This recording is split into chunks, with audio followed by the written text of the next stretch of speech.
গতি যেদিকে ওই হুজুরের ফতোয়াও। 3 নাম্বার উলামায়ে মিল্লাত, একে বলা হয় হক্কানি আলেম।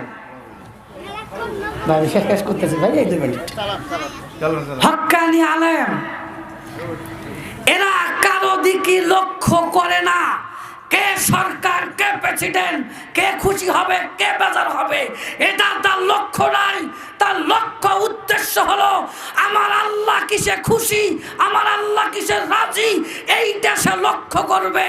এই কারণে যদি তাকে জেলে যাওয়া লাগে প্রস্তুত থাকবে, হামলা মামলা ফাঁসি পর্যন্ত যাবে।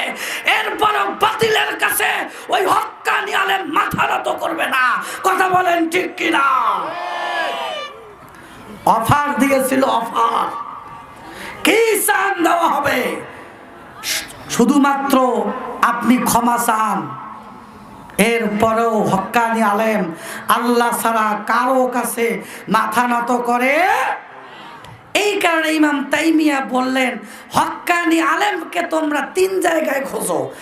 1 নম্বরে মাটির নিচে, মাটির নিচে হাজার হাজার হক্কানি আলেম। 2 নম্বরে জালেমের জেলখানায় খোঁজো। 3 নম্বরে জিহাদের ময়দানে। আর আমরা খুঁজি এই কথা কন, আমরা খুঁজি কোনো এবারে চোখ টোক ঢাকি থাকবে, কি হয় হোক দেখবে না। কিন্তু হক্কানি আলেম অন্যায় দেখলে তার রক্ত কোনো দিনও ঠান্ডা থাকতে পারে না, টকবক করে উঠবে।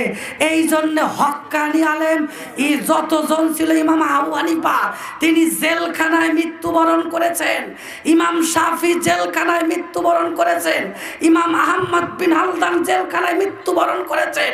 হক্কানি যত আলেম আছে এরা বাতিলের কাছে মাথা নত করে না। সর্বশেষ বাংলার অন্যতম নক্ষত্র, তাফসীর জগতের শিরোমণি আল্লামা দেলোয়ার হোসেন সাঈদী বাতিলের কাছে মাথা নত করে নাই, শহীদ হয়ে গেছেন। বাতিলের কখনো প্রকার নত স্বীকার করে নাই। কথা বলেন ঠিক কিনা প্রিয় ভাইরা?